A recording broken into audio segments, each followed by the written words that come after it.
हाँ जी, हुण मेरे नाल जुड़े ने सरदार Amar Singh ji turbans for Australia तो ते नाल उन्हां दे साथी सेवादार सरदार साबी सिंह ਅਤੇ उन्हां दे साथी। चलो पुछते हैं कि अज की सेवा करा रहे हैं। अमर सिंह जी, मैं देखा कि गन्ने की रस निकल गई है, की सेवा कर रहे हो अज? ਇਹ ਜੀ ਗੰਨਾ ਤੁਹਾਡੇ ਪਿੰਡੋਂ ਹੀ ਆਇਆ। ਸਾਡੇ ਪਿੰਡੋਂ ਆਇਆ ਜੀ? ਹਾਂਜੀ ਹਾਂਜੀ, ਗੋਲਡ ਕੋਸਟ ਲਾ ਕੇ ਆਇਆ ਇਹ। ਅੱਛਾ। ਤੇ ਆਪਾਂ ਸਿੱਖ ਗੇਮਾਂ ਤੇ ਗੁਰਫਤ ਵਾਲੀ ਗੇਮਾਂ ਤੇ ਕੋਸ਼ਿਸ਼ ਕਰ ਰਹੇ ਵੀ ਐਵਰੀ ਈਅਰ ਆਪਾਂ ਸਟਾਲ ਲਾਈਏ ਆਪਣੇ ਸੰਗਤ ਦੀ ਸਾਰੀ ਫ੍ਰੀ ਯੂਜ਼ ਦੀ ਸੇਵਾ ਜੀ। ਠੀਕ ਹੈ। ਤੇ ਗੰਨਾ ਫਿਰ ਕਿਹਨਾਂ ਆਪਣੇ ਹੀ ਲੋਕਾਂ ਵੱਲੋਂ ਜਿੱਦਾਂ ਜੋ ਕੁਈਨਸ 'ਚ ਰਹਿੰਦੇ ਉਹਨਾਂ ਵੱਲੋਂ ਗੰਨਾ ਪ੍ਰਦਾਨ ਕੀਤਾ ਗਿਆ ਜਾਂ ਕਿਸੇ ਹੋਰ ਸੇਵਾਦਾਰਾਂ ਤੋਂ? ਨਹੀਂ, ਆਪਾਂ ਗੋਰਿਆਂ ਤੋਂ ਖਰੀਦਦੇ ਆ ਕਿਉਂਕਿ ਆਪਣੇ ਵਾਲੇ ਤਾਂ ਨਾਰਥ ਕੁਇਨਜ਼ਲੈਂਡ 'ਚ ਕਰਦੇ ਨਾ ਗੰਨੇ ਦਾ ਜ਼ਿਆਦਾ ਕੰਮ। ਤੇ ਇੱਧਰ ਹਲੇ ਸਾਡੇ ਲਿੰਕ ਨਹੀਂ ਬਣੇ। ਜੇ ਕੋਈ ਆਪਣਾ ਲੱਭਦਾ ਬੰਦਾ ਤੇ ਅਸੀਂ ਨੈਕਸਟ ਟਾਈਮ ਉਹਨਾਂ ਤੋਂ ਲੈ ਲਾਂਗੇ ਜਾਂ ਸੇਵਾ ਕਰਨੀ ਚਾਹੁੰਦੇ ਹੋਣ ਆਪਾਂ ਫ੍ਰੀ ਕਰਦੇ ਹਾਂ। ਹੁਣ ਇਸ ਵਾਰੀ ਆਪਾਂ 6 ਟਨ ਗੰਨਾ ਮੰਗਾਇਆ। ਸੋ 6 ਟਨ ਗੰਨਾ ਖਰੀਦ ਕੇ ਤੁਸੀਂ ਉਹਦੀ ਰਸ ਸੰਗਤਾਂ ਨੂੰ ਪ੍ਰਦਾਨ ਕਰ ਰਹੇ ਹੋ? ਹਾਂਜੀ ਹਾਂਜੀ, ਬਸ ਇਹੀ ਕੋਸ਼ਿਸ਼ ਹੈ ਵੀ ਚਲੋ ਸੰਗਤਾਂ ਦੀ ਸੇਵਾ ਕਰੀਏ। ਐਡੇ ਬੜੇ ਆਪਣੇ ਟੂਰਨਾਮੈਂਟ ਹੋ ਰਹੇ ਨੇ। ਹਾਂਜੀ, ਤੁਸੀਂ ਸਿੱਖ ਹਿੰਮਤ ਵੀ ਜਾਂਦੇ ਹੋ ਇੱਥੇ ਵੀ? ਇਹ ਪਹਿਲੀ ਵਾਰੀ ਆਏ ਆ ਜਾਂ ਅੱਗੇ ਵੀ ਆਉਂਦੇ ਆ? ਨਹੀਂ, ਇਹ ਗਿਰਫਤ ਸਾਨੂੰ 3 ਸਾਲ ਹੋ ਗਏ ਜੀ ਆਉਂਦਿਆਂ ਨੂੰ। ਹਾਂ, ਹੁਣ ਤੀਜਾ ਸਾਲ ਆ ਸਾਡਾ। ਸੋ ਐਵਰੀ ਈਅਰ ਜੀ 5 ਤੋਂ 6 ਟਨ ਗੰਨਾ ਲੱਗ ਜਾਂਦਾ। ਬਾਕੀ ਬਾਬੇ ਦੀ ਕਿਰਪਾ ਵੀ ਇੱਥੇ ਬਹੁਤ ਵਧੀਆ ਸੰਗਤ ਦਾ ਸਹਿਯੋਗ ਮਿਲਦਾ। ਕੱਲ੍ਹ ਅਸੀਂ ਇੱਧਰ ਆਏ ਸੀ, ਕਿਊ ਲੱਗੇ ਹੋਏ ਸੀ। ਅਸੀਂ ਕੱਲ੍ਹ ਨੂੰ ਦੇਖਾਂਗੇ। ਅੱਜ ਕੋਸ਼ਿਸ਼ ਜ਼ਰੂਰ ਕਰਾਂਗੇ ਤੁਹਾਡੇ ਗੰਨੇ ਦੀ ਰਸ ਦਾ ਸਵਾਦ ਦੇਖਣ ਦੀ। ਜ਼ਰੂਰ ਜ਼ਰੂਰ, ਵੈਲਕਮ ਮੋਸਟ। Thank you. ਹਾਂਜੀ, ਹੁਣ ਮੇਰੇ ਨਾਲ ਜੁੜੇ ਨੇ ਸਾਬੀ ਸਿੰਘ ਜੋ ਗੰਨੇ ਦੀ ਸੇਵਾ ਕਰਾ ਰਹੇ ਆ। ਆਪਾਂ ਇਹਨਾਂ ਤੋਂ ਪੁੱਛਦੇ ਹਾਂ ਕਿ ਕੱਲ੍ਹ ਕਿੰਨੀਆਂ ਕੁ ਸੰਗਤਾਂ ਦਾ ਇਕੱਠ ਹੋਇਆ ਤੇ ਅੱਜ ਕਿੰਨੀਆਂ ਕੁ ਸੰਗਤਾਂ ਦਾ ਅੰਦਾਜ਼ਾ ਲਾਇਆ ਜਾ ਸਕਦਾ? ਹਾਂਜੀ ਜੀ, ਵਾਹਿਗੁਰੂ ਜੀ ਕਾ ਖਾਲਸਾ, ਵਾਹਿਗੁਰੂ ਜੀ ਕੀ ਫਤਿਹ ਜੀ। ਜਿਵੇਂ ਸਾਨੂੰ ਪਤਾ ਹੈ ਕਿ ਜਿਹੜਾ ਸ਼ਨੀਵਾਰ ਵੇਲੇ ਸੰਗਤ ਜਿਹੜੀ ਆ ਫਿਰ ਵੀ ਕਾਫੀ ਸੰਗਤ ਸੀ ਕੱਲ੍ਹ। ਸੋ ਐਤਵਾਰ ਮੇਰੇ ਖਿਆਲ ਦੁੱਗਣੀ ਹੋ ਜਾਂਦੀ ਹੈ, ਦੁੱਗਣੀ ਤੋਂ ਵੀ ਤਿੱਗਣੀ ਸੰਗਤ ਹੋ ਜਾਂਦੀ ਹੈ। ਸੋ ਅੱਜ ਕਾਫੀ ਸੰਗਤ ਹੋਰ ਆਊਗੀ। ਸੋ ਗੰਨੇ ਦੇ ਰਸ ਲਾਉਣ ਦਾ ਅਸਲ ਮੰਤਵ ਇਹੀ ਹੈ ਕਿ ਉਹ ਪੰਜਾਬ ਵਾਲੀ ਜਿਹੜੀ ਯਾਦ ਤਾਜ਼ਾ ਹੋ ਜਾਂਦੀ ਸਾਰਿਆਂ ਦੀ ਹੈ ਨਾ, ਫੀਲਿੰਗ। ਸੌਫਟ ਡਰਿੰਕਸ ਚੱਲਦੀਆਂ ਨੇ, ਹੋਰ ਬਹੁਤ ਡਰਿੰਕਸ ਚੱਲਦੀਆਂ ਨੇ ਨਾ। ਸੋ ਉਹਦੇ ਨਾਲ ਜਦੋਂ ਗੰਨੇ ਦਾ ਰਸ ਖਾਸ ਕਰਕੇ ਆਪਣੀ ਜਿਹੜੀ ਨਵੀਂ ਪੀੜ੍ਹੀ ਆ ਉਹ ਕਈ ਵਾਰੀ ਆ ਕੇ ਪੁੱਛਦੀ ਹੈ ਕਿ ਇਹ ਕੀ ਆ। ਸੋ ਜਦੋਂ ਦੱਸਿਆ ਜਾਂਦਾ ਉਹਨਾਂ ਨੂੰ ਸ਼ੂਗਰ ਕੇਨ ਜੂਸ ਜਾਂ ਗੰਨੇ ਦਾ ਰਸ, ਤੇ ਉਹਨਾਂ ਦੀ ਨਵੀਂ ਚੀਜ਼ ਹੁੰਦੀ ਆ। ਤਾਂ ਇਸ ਲਈ ਫਿਰ ਅਸੀਂ ਇਹ ਉਪਰਾਲਾ ਕਰਦੇ ਹਾਂ। ਤੇ ਕੱਲ੍ਹ ਕਿੰਨਾ ਕੁ ਗੰਨਾ ਲੱਗਾ? ਕੱਲ੍ਹ ਸਾਡਾ ਤਕਰੀਬਨ ਮੇਰਾ ਖਿਆਲ 1.5-2 ਟਨ ਗੰਨਾ ਲੱਗਾ, ਥੋੜਾ ਘੱਟ ਲੱਗਾ। ਤੇ ਅੱਜ ਮੇਰੇ ਖਿਆਲ ਜਿਹੜਾ ਬਾਕੀ ਬਚਦਾ ਗੰਨਾ ਉਹ ਸਾਰਾ ਲੱਗ ਜੂਗਾ ਜੀ। ਕਿਉਂਕਿ ਅੱਜ ਅੰਦਾਜ਼ਾ ਲਾਇਆ ਜਾਂਦਾ ਕਿ ਕੋਈ ਫਾਈਨਲਸ ਹੋਣੇ ਨੇ ਕਿ ਸੰਗਤਾਂ ਬਹੁਤ ਹੁਮਾ ਕੇ ਆਉਣਗੀਆਂ। ਹਾਂਜੀ ਬਿਲਕੁਲ ਜੀ। ਸੋ ਇਸੇ ਕਰਕੇ ਅੱਜ ਸਵੇਰੇ ਹੀ ਸੇਵਾਦਾਰ 6 ਵਜੇ 5:30-6 ਵਜੇ ਦੇ ਆਏ ਹੋਏ ਆ। ਸੋ ਉਦੋਂ ਦਾ ਹੀ ਗੰਨਾ ਪੀੜਨਾ ਸ਼ੁਰੂ ਕੀਤਾ ਹੋਇਆ। ਸੋ ਸਾਡੇ ਕੋਲ ਤਕਰੀਬਨ 1000-1200 ਲੀਟਰ ਦਾ ਤੁਸੀਂ ਦੇਖ ਸਕਦੇ ਆ ਡਰਾਮਾ। ਸੋ ਉਹਨੂੰ ਭਰ ਲਿਆ ਜਾਏਗਾ। 10-7:30 ਦੇ ਕਰੀਬ ਆਪਾਂ ਜਿਹੜੀ ਸੇਵਾ ਸ਼ੁਰੂ ਕਰ ਦਿੰਦੇ ਹਾਂ। ਮੈਂ ਦੇਖਦਾ ਸੀ ਕਿ ਬੜੇ ਮਾਡਰਨ ਤਰੀਕੇ ਦਾ ਤੁਹਾਡਾ ਬੇਲਣਾ। ਉਹ ਵੀ ਮੈਂ ਅੱਗੇ ਸਵੇਰੇ ਗੱਲ ਕਰ ਰਿਹਾ ਸੀ। ਮੈਂ ਕਿਹਾ ਸਾਡੇ ਨਾਨਕੇ 2 ਬੇਲਣੇ ਹੁੰਦੇ ਸੀ ਬਲਦਾਂ ਵਾਲੇ, ਤੇ ਉਹ ਗੇੜੀ ਵਾਲੇ ਨਾ। ਤੇ ਅੱਜ ਕੱਲ੍ਹ ਜ਼ਮਾਨਾ ਨਵਾਂ ਆ, ਤੇ ਉਹ ਨਵੀਆਂ ਚੀਜ਼ਾਂ ਦੇ ਨਵੇਂ ਸੰਦ ਆ ਗਏ ਜੀ। ਹਾਂਜੀ ਹਾਂਜੀ। ਹੋਰ ਸਾਹਿਬ ਜੀ ਦੱਸੋ ਕਿੰਨੇ ਕੁ ਸੇਵਾਦਾਰ ਨੇ ਤੁਹਾਡੇ ਅੱਜ? ਸੇਵਾਦਾਰ ਜੀ ਤਕਰੀਬਨ 10 ਤੋਂ 15 ਸੇਵਾਦਾਰ ਨੇ। ਸੋ ਸਾਰੀ ਜਗ੍ਹਾ ਤੋਂ ਆਏ ਨੇ, ਸਿਡਨੀ, ਮੈਲਬਨ ਲੋਕਲ ਨੇ ਇੱਥੇ, ਤੇ ਹੋਰ ਜਗ੍ਹਾ ਤੋਂ ਵੀ ਆਏ ਨੇ। ਤੇ ਰਸ ਨਾਲ ਸੰਬੰਧਿਤ ਇੱਕ ਗੱਲ ਮੈਂ ਵੀ ਦੱਸਦਾ। ਉਹ ਡਰਿੰਕ ਜੋ ਰਸ ਸਿੱਧਾ ਆਪਾਂ ਗੰਨੇ ਦਾ ਰਸ ਪੀਂਦੇ ਆ ਤੇ ਬੜਾ ਮਿੱਠਾ ਲੱਗਦਾ। ਸੋ ਕਈ ਬੰਦੇ ਦੇਖਦੇ ਕਿ ਕਈਆਂ ਦਾ ਕੁਐਸਚਨ ਇਹਦਾ ਵੀ ਸ਼ੂਗਰ ਪਾਈ ਆ, ਤੇ ਇਹ ਹੈ ਹੀ ਸ਼ੂਗਰ ਤੋਂ, ਇਹਦੇ ਸ਼ੂਗਰ ਕਿੱਥੋਂ ਪਾ ਦੇਣੀ ਹੈ। ਸਾਡੇ ਪੰਜਾਬ ਦੇ ਵਿੱਚ ਗੰਨੇ ਦੇ ਵਿੱਚ ਅਕਸਰ ਲੱਸੀ ਮਿਲਾ ਕੇ ਪੀਂਦੇ ਹੁੰਦੇ ਸੀ। ਜੀ ਹਾਂਜੀ ਬਿਲਕੁਲ, ਉਹਨੂੰ ਲੱਸੀ ਮਿਲਾ ਕੇ ਪੀਂਦੇ ਹੁੰਦੇ ਸੀ। ਸੋ ਥੋੜਾ ਜਿਹਾ ਉਹਦਾ ਬੈਲੈਂਸ ਹੋ ਜਾਂਦਾ ਹੁੰਦਾ ਸੀ। ਸੋ ਬਹੁਤ ਵਧੀਆ ਲੱਗਦਾ ਜੀ। ਹਾਂਜੀ, ਇੰਡਸ ਟੀਵੀ ਵੱਲੋਂ ਤੁਹਾਡਾ ਬਹੁਤ ਬਹੁਤ ਧੰਨਵਾਦ ਹੈ ਭਾਜੀ। ਥੈਂਕ ਯੂ ਜੀ। ਵਾਹਿਗੁਰੂ ਜੀ ਕਾ ਖਾਲਸਾ, ਵਾਹਿਗੁਰੂ ਜੀ ਕੀ ਫਤਿਹ। ਜਿਹਦੇ ਵਾਸਤੇ ਰਹੋ। ਅਮਰ ਸਿੰਘ ਜੀ, ਮੈਂ ਬੇਲਣੇ ਜ਼ਿੰਦਗੀ 'ਚ ਬੜੇ ਦੇਖੇ ਆ। ਅਕਸਰ ਪੰਜਾਬ ਦੇ ਵਿੱਚ ਤਾਂ ਪਸ਼ੂਆਂ ਦੇ ਨਾਲ ਖਿੱਚੇ ਜਾਂਦੇ ਸੀਗੇ।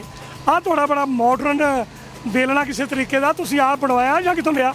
ਇਹ ਜੀ ਸਪੈਸ਼ਲ ਆਪਾਂ ਚਾਈਨਾ ਤੋਂ ਇੰਪੋਰਟ ਕੀਤਾ ਸੇਵਾ ਲਈ। ਪਹਿਲਾਂ ਆਪਾਂ 2-3 ਵਾਰ ਬੋਰੋ ਕਰਿਆ। ਕੌਫਸਾਵਰ ਗੇਮਾਂ ਤੇ ਰਾਏ ਬ੍ਰਦਰ ਤੋਂ ਉਹਨਾਂ ਦਾ ਸੀਗਾ, ਉਹਨਾਂ ਨਾਲ ਲਾ ਕੇ ਆਪਾਂ ਸੇਵਾ ਕਰੀ ਸੀਗੀ। ਉਦੋਂ ਫਿਰ ਦੇਖਿਆ ਵੀ ਯਾਰ ਆਪਾਂ ਇੱਕ ਸਪੈਸ਼ਲ ਬਾਏ ਕਰ ਲਈਏ, ਕਿਉਂਕਿ ਜਿਹੜੇ ਪੰਜਾਬ ਵਾਲੇ ਬੇਲੇ ਥੋੜੇ ਛੋਟੇ ਹੁੰਦੇ ਆ। ਹੁਣ ਇਹਦੇ 4 ਬੇਲਣੇ ਵਿੱਚ ਏਡੇ ਬੜੇ, ਤੇ ਉਹ ਜੇ ਅਸੀਂ ਗੰਨਾ ਦੇਖ ਲਓ ਵੀ ਜਮੀ ਸੁੱਕਾ ਕੱਢਦੀ ਆ। ਬਿਲਕੁਲ ਹਾਂਜੀ ਹਾਂਜੀ, ਤੇ ਐਨ ਵਧੀਆ ਜੂਸ ਨਿਕਲਦਾ ਨਾਲੇ। ਸੋ ਇਹਨੇ ਜਦੋਂ ਕੁਆਂਟੀਟੀ ਇੰਨੀ ਜ਼ਿਆਦਾ ਹੋਵੇ ਫਿਰ ਤੁਹਾਨੂੰ ਉਸ ਹਿਸਾਬ ਨਾਲ ਮਸ਼ੀਨ ਰੱਖਣੀ ਪੈਣੀ। ਅੱਛਾ, ਅਸੀਂ ਮਸ਼ੀਨ ਦੀ ਕੈਪੈਸਿਟੀ ਕਿੰਨੀ ਗਿਆ? ਇਹਦੀ ਜੀ 5.5 ਹਾਰਸ ਪਾਵਰ ਦੀ ਹੈ। ਹਾਂਜੀ, ਤੇ ਸਿੰਗਲ ਕਿੰਨਾ ਕੁ ਰਸ ਕੱਢ ਦਿੰਦੀ ਆ? ਇਹ ਜੀ 6.5 ਟਨ ਅਸੀਂ ਮੈਕਸਿਮਮ ਕੱਢਿਆ ਤੇ 2 ਦਿਨਾਂ ਦੇ ਵਿੱਚ। 2 ਦਿਨਾਂ 6 ਟਨ ਕੱਢਦੀ ਹੈ ਪੂਰਾ। ਹੁਣ ਇਹ ਸਿੰਗਲ ਫੇਸ ਤੇ ਆ, ਅਸੀਂ 3 ਫੇਸ ਤੇ ਕਰਕੇ ਫਿਰ ਥੋੜਾ ਜ਼ਿਆਦਾ ਕਰੂਗੀ। ਜੇ ਆਪਾਂ ਪੰਜਾਬੀ ਤਰੀਕੇ ਨਾਲ ਅੰਦਾਜ਼ਾ ਜਿਹਾ ਲਾਈਏ ਵੀ 6 ਟਨ ਗੰਨੇ ਦੇ ਕਿੰਨੇ ਕੁ ਪੀਪੇ ਨਿਕਲਦੇ ਆ? ਪੀਪਿਆਂ ਦਾ ਪਤਾ ਨਹੀਂ, ਪਿਛਲੀ ਵਾਰ ਮਿਲਿਆ ਦਾ ਆਪਣੇ 25,000 ਗਲਾਸ ਲੱਗਿਆ ਸੀਗਾ। 25,000 ਗਲਾਸ। ਹਾਂਜੀ, ਤੇ ਕੱਲ ਵੀ ਸੰਗਤਾਂ ਕਾਫੀ ਸੀ। ਅੱਜ ਕਿੰਨਾ ਕੁ ਅੰਦਾਜ਼ਾ ਤੁਹਾਡਾ? ਬਾਅਦ ਉਹੀ ਹੈ ਜੀ, ਅੱਜ ਵੀ ਸਾਰਾ ਚੱਲੀ ਜਾਣਾ ਜਦ ਤੱਕ ਮੁੱਕਦਾ ਨਹੀਂ ਆਪਣਾ। ਬਾਅਦ ਚੋਂ ਇਹ ਵੀ ਸੇਵਾਦਾਰਾਂ ਨੂੰ ਪਲਾਈਦਾ, ਕਿਉਂਕਿ ਇਹਦੇ ਪਿੱਛੇ ਉਪਰਾਲਾ ਇਹ ਸੀ। ਦੇਖੋ ਪਾਣੀ, ਕੋਕ, ਹੋਰ ਡਰਿੰਕਾਂ ਬਹੁਤ ਮਿਲ ਜਾਂਦੀ ਹੈ ਇੱਥੇ, ਪਰ ਇਹ ਸਾਡਾ ਪੰਜਾਬ ਦਾ ਸ਼ਾਹੀ ਡਰਿੰਕ ਨੈਚੁਰਲ ਆ। ਨੈਚੁਰਲ। ਹੁਣ ਇੱਥੇ ਸਾਰੇ ਪਰਿਵਾਰ ਆਉਂਦੇ ਨੇ, ਬਜ਼ੁਰਗ ਵੀ, ਬੱਚੇ ਵੀ, ਕਪਲਸ ਵੀ, ਹਨਾ। ਇਹ ਸਾਰਿਆਂ ਨੂੰ ਪੰਜਾਬ ਦੀ ਯਾਦ ਕਰਾਉਂਦੇ ਨੇ। ਸੋ ਇੱਕ ਉਹ ਉਪਰਾਲਾ ਸੀ ਛੋਟਾ ਜਿਹਾ ਬਸ। ਬਹੁਤ ਵਧੀਆ। ਅੱਜ ਤੁਹਾਨੂੰ ਵੇਸਟੇਜ ਆ ਆਪਣੇ ਜਿਹਨੂੰ ਕਹਿੰਦੇ ਟੋਕ ਆ ਗਈ ਹੈ ਨਾ, ਇਹਨੂੰ ਫਿਰ ਕੀ ਕਰਦੇ ਆ? ਇਹ ਜੀ ਆਪਾਂ ਸਕਿਪ ਬੈਂਚ ਪਾ ਦੇਣੀ ਆ, ਉਹ ਅੱਗੇ ਰੀਸਾਈਕਲ ਕਰਕੇ ਗ੍ਰੀਨ ਵੇਸਟ ਬਣਾਉਂਦੇ ਇਹਦਾ, ਜਿਹੜੀ ਗਾਰਡਨ ਮਲਚ ਵਗੈਰਾ ਹੁੰਦੀ ਆ, ਇਹ ਸ਼ੂਗਰ ਕੇਨ ਮਲਚ ਉਹ ਚੱਲ ਜਾਂਦੀ ਆ। ਜਾਂ ਕਈ ਵਾਰ ਇੱਥੇ ਫਾਰਮਰਸ ਕਹਿੰਦੇ ਵੀ ਰੱਖ ਦਿਓ, ਅਸੀਂ ਬਾਅਦ ਚ ਚੱਕ ਕੇ ਲੈ ਜਾਵਾਂਗੇ। ਹਾਂਜੀ ਹਾਂਜੀ, ਸੋ ਇਹ ਤਾਂ ਪੂਰਾ ਇਨਵਾਇਰਨਮੈਂਟਲੀ ਫਰੈਂਡਲੀ ਕੰਮ ਆ। ਅਮਰ ਸਿੰਘ ਜੀ ਤੁਹਾਡਾ ਬਹੁਤ ਬਹੁਤ ਧੰਨਵਾਦ। Thank you Bhai Sahib ji.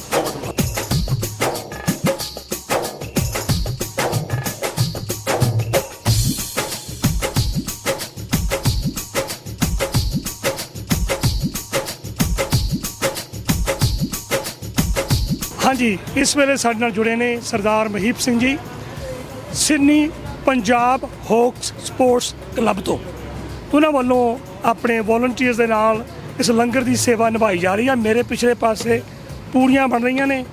ਜਿੱਦਾਂ ਨਾ ਪੰਜਾਬ ਦੇ ਵਿੱਚ ਕੋਈ ਵਿਆਹ ਸ਼ਾਦੀ ਹੁੰਦਾ ਤਾਂ ਉੱਥੇ ਹਲਵਾਈਆਂ ਵੱਲੋਂ ਪੂੜੀਆਂ ਬਣਾਈਆਂ ਜਾਂਦੀਆਂ ਨੇ, ਹਲਵਾਈ ਲੱਗੇ ਹੁੰਦੇ ਨੇ, ਵਿਆਹ ਦੇ ਵਿੱਚ ਬੜੀਆਂ ਰੌਣਕਾਂ ਹੁੰਦੀਆਂ ਨੇ।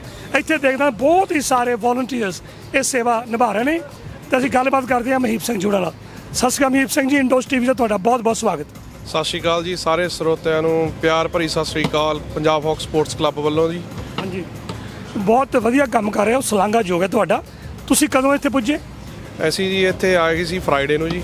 ਅੱਛਾ ਜੀ। ਹਾਂਜੀ, ਤੇ ਦੇਖੋ ਸ਼ਲਾਘਾ ਤਾਂ ਕਰੀ ਜਾਂਦੀ, ਇਕੱਲੇ ਬੰਦੇ ਦਾ ਕੰਮ ਨਹੀਂ ਹੈ ਜੀ, ਇਹ ਸਾਰੀ ਟੀਮ ਦਾ ਰਲ ਕੇ ਜੀ ਪਿਛਲੇ 3 ਸਾਲਾਂ ਤੋਂ ਅਸੀਂ ਇੱਥੇ ਸੇਵਾ ਨਿਭਾ ਰਹੇ ਹਾਂ ਜੀ। ਤੇ ਚੰਗਾ ਵੀ ਲੱਗਦਾ ਬਹੁਤ ਜੀ, ਸੇਵਾ ਕਰਕੇ ਮਨ ਨੂੰ ਸਕੂਨ ਮਿਲਦਾ। ਤੇ ਬਾਕੀ ਸਾਰੀ ਸੰਗਤ ਦੀ, ਕਲੱਬ ਮੈਂਬਰਾਂ ਦੀ ਸਹਿਯੋਗ ਨਾਲ ਹੀ ਸੇਵਾ ਸਿਰੇ ਚੜ੍ਹਦੀ ਹੈ ਜੀ। ਕਿਉਂਕਿ ਕੋਈ ਵੀ ਕੰਮ ਪੈਸੇ ਤੋਂ ਬਿਨਾਂ ਨਹੀਂ ਹੁੰਦਾ, ਹੈ ਨਾ। ਤੇ ਪੈਸਾ ਆਉਣਾ ਹੈਗਾ ਸਾਡੇ ਮੈਂਬਰਾਂ ਤੋਂ, ਸਾਡੀ ਕਮਿਊਨਿਟੀ ਤੋਂ। ਜੇ ਤੁਸੀਂ ਇਹ ਸੇਵਾ ਨਿਭਾ ਰਹੇ ਹੋ ਤਾਂ ਤੁਹਾਡੇ ਪਿੱਛੇ ਤੁਹਾਡੇ ਕਾਫੀ ਪਰਿਵਾਰ ਹੋਣਗੇ, ਕਮਿਊਨਿਟੀ ਹੋਵੇਗੀ ਕਿ ਜਿਹੜੀ ਤੁਹਾਡੇ ਦੇ ਨਾਲ ਸਾਥ ਚੱਲਦੀ ਹੈ। ਹਾਂਜੀ, ਸਾਡੇ ਨਾਲ ਸਾਰੇ ਮੈਂਬਰ ਨੇ ਹੈਗੇ ਜੀ, ਤੇ ਬਾਕੀ ਹੋਰ ਫੈਮਲੀਆਂ ਸਾਡੇ ਨਾਲ ਜੁੜੀਆਂ ਹੋਈਆਂ ਨੇ। ਸਾਰੇ ਆਪਣੀ ਤਿਲ ਫੁੱਟ ਭੇਟਾ ਆਪਣੀ ਪਾਉਂਦੇ ਨੇ ਜੀ। ਸਾਰਿਆਂ ਦੇ ਸਹਿਯੋਗ ਨਾਲ ਹੀ ਲੰਗਰ ਚੱਲਦਾ ਜੀ ਇਹ। ਅੱਜ ਲੰਗਰ ਦੇ ਵਿੱਚ ਕੀ ਕੀ ਵਰਤਾ ਰਹੇ ਹੋ? ਅਸੀਂ ਲੰਗਰ ਦੇ ਵਿੱਚ ਸਾਡਾ ਜੀ ਉਹ ਆਪਣਾ ਛੋਲੇ ਪੂਰੀਆਂ ਜੀ, ਨਾਲ ਹੈਗਾ ਜੀ ਰਾਇਤਾ ਤੇ ਸੂਜੀ ਦਾ ਕੜਾਹ ਜੀ। ਹਾਂਜੀ। ਤੇ ਨਾਲ ਅਸੀਂ ਪਾਣੀ ਦੀ ਵੀ ਸੇਵਾ ਸਟਾਰਟ ਕੀਤੀ ਹੈ ਜੀ, ਕਿਉਂਕਿ ਕਈ ਵਾਰ ਇੱਥੇ ਪਾਣੀ ਨਹੀਂ ਮਿਲਦਾ ਜੀ, ਤੇ ਅਸੀਂ ਪਿਛਲੇ ਸਾਲ ਤੋਂ ਪਾਣੀ ਲਿਆਉਣਾ ਵੀ ਸਟਾਰਟ ਕਰਿਆ ਨਾਲ ਜੀ। ਅੱਛਾ ਜੀ। ਹਾਂਜੀ, ਕਿਉਂਕਿ ਨੇੜੇ ਤੇੜੇ ਸ਼ਾਪਸ ਨਹੀਂ ਹੈਗੀਆਂ ਜੀ, ਕਈ ਵਾਰ ਪਾਣੀ ਜ਼ਿਆਦਾ ਲੱਗ ਜਾਂਦਾ। ਮੌਸਮ ਪਿਛਲੇ 2 ਦਿਨਾਂ ਤੋਂ ਵਧੀਆ ਹੈਗਾ ਜੀ ਇੱਥੇ, ਤੇ ਪਾਣੀ ਕਾਫੀ ਲੱਗ ਰਿਹਾ ਜੀ ਨਾਲ। ਹਾਂਜੀ। ਕੱਲ ਵੀ ਕਾਫੀ ਸੰਗਤਾਂ ਸਨ, ਕਾਫੀ ਲੰਗਰ ਲੱਗਾ ਹੋਊਗਾ, ਤੇ ਅੱਜ ਦੱਸਿਆ ਜਾਂਦਾ ਕਿ ਸੰਗਤਾਂ ਕੱਲ ਨੂੰ ਵੀ ਸ਼ਾਇਦ ਡੇਢੀਆਂ ਹੋਣਗੀਆਂ। ਕਿ ਤੁਹਾਡੀ ਸਾਰੀ ਟੀਮ ਪੂਰੀ ਤਰ੍ਹਾਂ ਤਿਆਰ ਹੈ? ਹਾਂਜੀ, ਪੂਰੀ ਤਿਆਰੀ ਹੈ ਜੀ ਸਾਡੀ, ਜਿੰਨੀ ਮਰਜ਼ੀ ਸੰਗਤ ਆ ਜਾਏ ਜੀ। ਆ ਟ੍ਰੇਲਰ ਲੱਦਿਆ ਖੜਾ ਜੀ, ਦੇਖ ਲਓ। ਹਾਂਜੀ। ਅੱਛਾ, ਤੁਸੀਂ ਹੁਣ Punjab sports club, Punjab ਹੌਕਸ sports club Sydney ਤੋਂ ਹੋ। ਹਾਂਜੀ। ਕੋਈ ਤੁਹਾਡੀ ਇੱਥੇ ਟੀਮ ਵੀ ਹਿੱਸਾ ਲੈ ਰਹੀ ਹੈ? ਹਾਂਜੀ, ਸਾਡੀ ਟੀਮ ਵਾਲੀਬਾਲ ਦੇ ਵਿੱਚ ਸਹਿਯੋਗ ਕਰ ਰਹੀ ਹੈ ਜੀ, ਉੱਥੇ ਖੇਲ ਵੀ ਰਹੀ ਹੈ ਜੀ। ਇਸ ਵਾਰੀ ਜਿਹੜਾ ਗ੍ਰਿਫਤ ਦਾ ਵਾਲੀਬਾਲ ਸਮੈਸ਼ਿੰਗ ਦਾ ਟੂਰਨਾਮੈਂਟ ਹੋ ਰਿਹਾ ਜੀ, ਉਹ ਪੰਜਾਬ ਹੌਕ ਸਪੋਰਟਸ ਕਲੱਬ ਵੱਲੋਂ ਹੀ ਸਪਾਂਸਰ ਹੈ ਜੀ। ਤੇ ਸਾਰੀ ਜ਼ਿੰਮੇਵਾਰੀ ਪੰਜਾਬ ਹੌਕ ਸਪੋਰਟਸ ਕਲੱਬ ਹੀ ਨਿਭਾ ਰਿਹਾ ਉੱਥੇ ਜੀ। ਕੱਲ੍ਹ ਦੀਆਂ ਤੁਹਾਡੀਆਂ ਖੇਡਾਂ ਕਿਵੇਂ ਰਹੀਆਂ? ਦੇਖੋ ਜੀ, ਇਹ ਤੁਹਾਨੂੰ ਉਧਰੋਂ ਪਤਾ ਲੱਗੂਗਾ ਜੀ। ਤੁਸੀਂ ਇੱਥੇ ਲੰਗਰ 'ਚ ਬਿਜ਼ੀ ਹੋਣੇ? ਇੱਥੇ ਬਿਜ਼ੀ ਆ ਜੀ ਲੰਗਰ 'ਚ। ਹਾਂਜੀ ਹਾਂਜੀ ਹਾਂਜੀ। ਇੰਡੋਸ ਟੀਵੀ ਵੱਲੋਂ ਤੁਹਾਡਾ ਤੇ ਤੁਹਾਡੀ ਸਾਰੀ ਟੀਮ ਦਾ ਤਹਿ ਦਿਲ ਤੋਂ ਧੰਨਵਾਦ ਆ ਜੀ। ਜਿਉਂਦੇ ਵਸਦੇ ਰਹੋ। ਬਹੁਤ ਬਹੁਤ ਸ਼ੁਕਰੀਆ ਜੀ ਤੁਹਾਡਾ। ਸਾਰਿਆਂ ਨੂੰ ਸਰੋਤਿਆਂ ਨੂੰ ਪਿਆਰ ਭਰੀ ਸਤਿ ਸ੍ਰੀ ਅਕਾਲ ਅਗੇਨ ਵੱਲੋਂ ਪੰਜਾਬ ਹੌਕ ਸਪੋਰਟਸ ਕਲੱਬ ਜੀ। ਸਤਿ ਸ਼੍ਰੀ ਅਕਾਲ ਜੀ। ਸਤਿ ਸ੍ਰੀ ਅਕਾਲ।